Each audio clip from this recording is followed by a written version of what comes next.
Imagine running a business where every time a new employee walks through the door, there's like a 90% chance they're going to quit before the year is out. Yeah, it's just a terrifying statistic. Right. And now imagine that every single time one of them walks out that door, it costs you up to $12,000.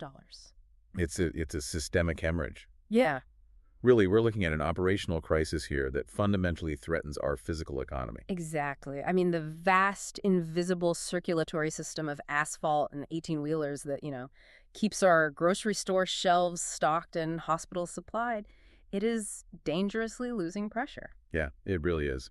So, welcome to the deep dive. Today, we are taking you right into the cab of that massive 80,000-pound machine.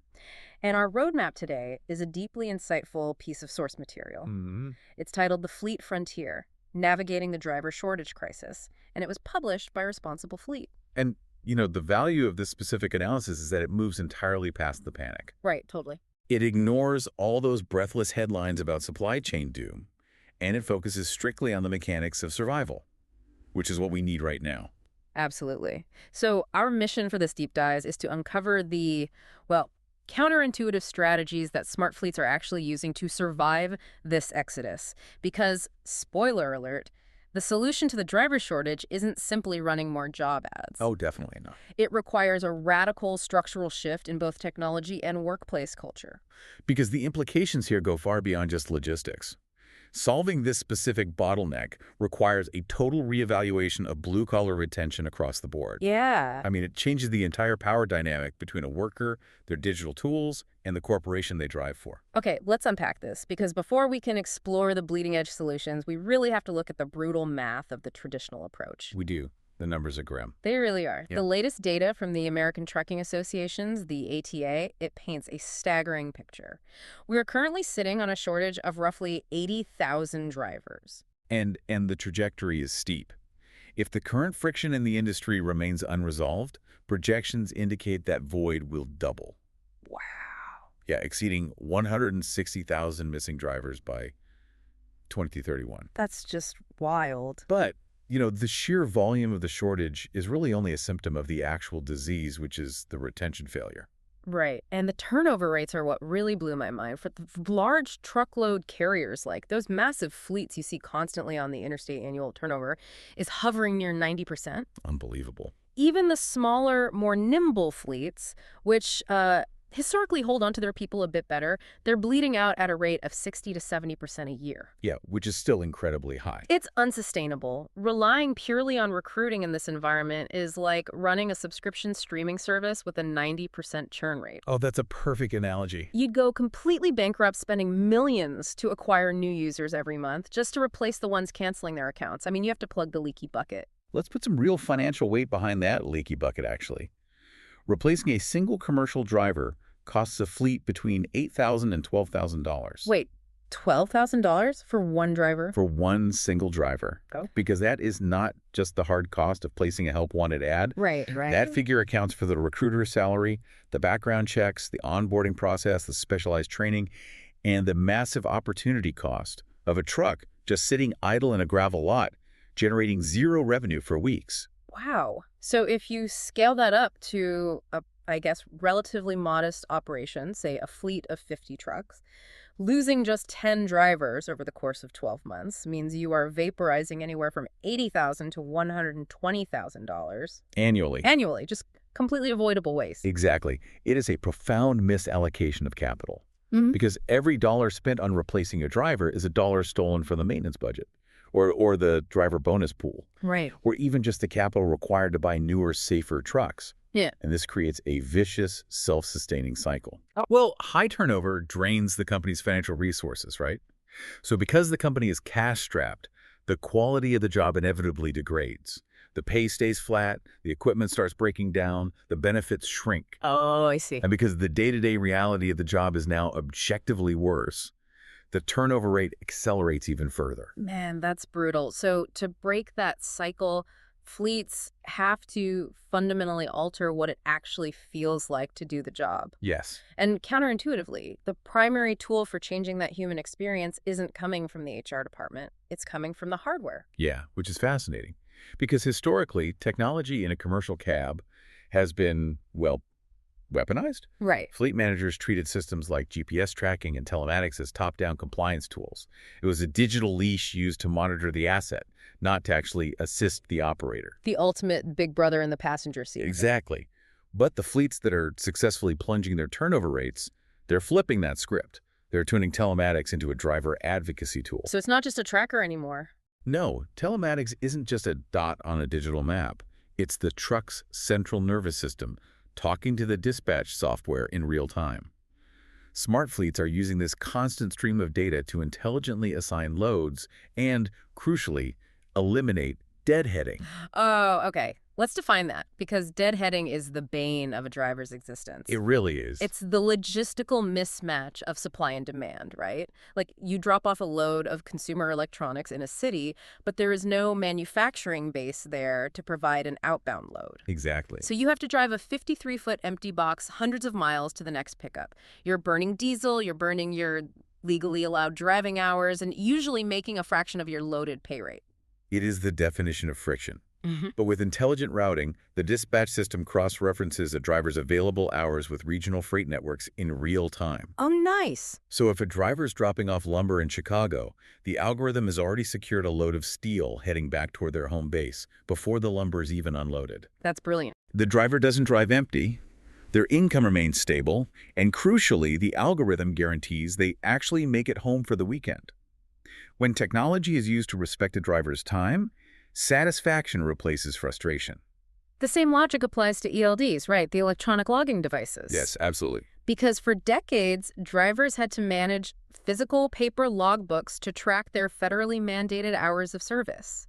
It was stressful, prone to errors, and just ate up valuable time. Oh, it was a nightmare. So seamlessly integrating ELDs eliminates the clinky paperwork. It keeps the driver focused on the road rather than doing accounting in the cab at the end of an exhausting 14-hour shift. Exactly. And here's where it gets really interesting, because the strategy also relies heavily on AI-powered dash cameras. And I have to push back on this. Okay, right ahead. Because if I am a truck driver already dealing with the immense isolating pressure of highway logistics, an artificial intelligence lens pointing directly at my face feels like the pinnacle of micromanagement. I mean, I would think having a machine tracking my eye movements and judging my braking speed would make me want to toss the keys on the dispatcher's desk and walk away immediately. Well, what's fascinating here is how the underlying mechanism of that AI completely subverts the driver's initial fear. Really? Yeah. You are completely right that the knee-jerk reaction is hostility. Drivers assume it's a trap. But an AI dash cam doesn't just record paths of video. It analyzes the physics of the road in real time. Okay. It calculates following distance down to the inch. It measures braking response in milliseconds, and it registers the exact G-force of a swerve. So it's capturing the raw mathematical reality of the environment. Precisely. Because in the world of commercial transit, when an 80,000-pound truck and a 4,000-pound passenger sedan collide, the default legal and cultural assumption blames the truck driver. Always. The lawsuits immediately target the commercial license. But the AI changes the math. When a passenger car illegally cuts across 3 lanes and brake checks a truck, the AI captures the telemetry. Oh, I see where this is going. Yeah, it proves mathematically that the truck driver reacted perfectly within human limits and the accident was entirely unavoidable. It's a digital shield. Exactly. Instead of the company using the camera to catch the driver taking a sip of coffee or whatever, they are using the telemetry to definitively prove the driver was innocent. The camera exonerates them. When a fleet takes that footage to the insurance company or the highway patrol and says, look, our driver did everything right, here is the indisputable proof, the technology ceases to be surveillance. It becomes the ultimate form of corporate advocacy. Yes. Drivers actively seek out fleets that utilize this tech because they want an employer who can mathematically defend their livelihood when chaos happens on the interstate. Okay, so the hardware can remove the friction, the routing algorithms keep you moving and making money, the ELDs keep the compliance seamless, and the AI protects your license. But an iPad bolted to the dashboard cannot make you feel valued as a human being. The fleets actually winning the retention war are pairing this heavy tech stack with a fundamental structural overhaul of their workplace culture. That's critical because a frictionless job is not the same thing as a supportive job. Oh, well said. If we look at the life cycle of a new hire, The data reveals a massive glaring danger zone. The first 90 days. That 3-month window is when the flight risk is at its absolute highest. Is the first 90 days in commercial trucking essentially the equivalent of the freshman dropout rate in college? Basically, yeah. Like you arrive, the shock to your system is overwhelming, you feel completely disconnected from any support network, and you just pack up and leave before you even figure out where the cafeteria is. It's exactly like that. Yeah. It is sensory deprivation combined with high-stakes logistics. A new driver is entirely alone in a massive metal box. They're navigating unfamiliar industrial parks, dealing with hostile loading dock managers, and managing the ticking clock of their legal driving hours.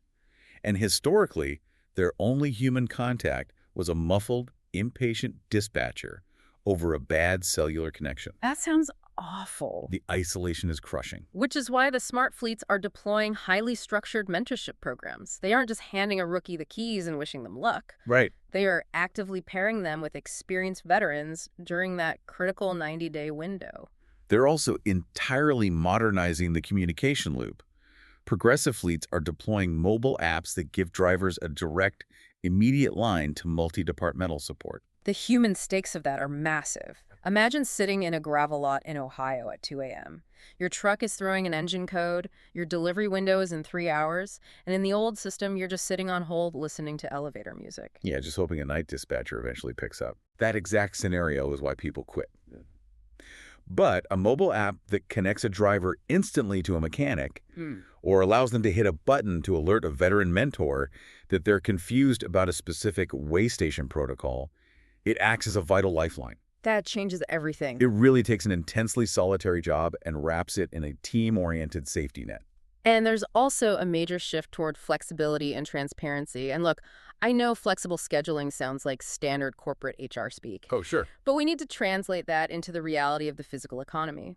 Offering regional routes and transparent home time policies isn't just a bullet point on a brochure. Definitely not. It is the difference between a driver missing their kid's birthday because they are stuck at a distribution center 3 states away versus a predictive algorithm that mathematically guarantees they are pulling into their own driveway by 6 p.m. on a Friday. It restores basic human autonomy. I mean, an industry built on constant motion has historically demanded total sacrifice of a driver's personal life. Yeah, that's so true. So fleets that can offer transparent pay structures, where a driver knows exactly how a delay will impact their paycheck, and schedules that respect the boundaries of a weekend, they're monopolizing the top-tier talent. But here's the catch. You can build the most advanced, supportive, tech-enabled culture in the world. You can have the AI dash cams and the veteran mentors.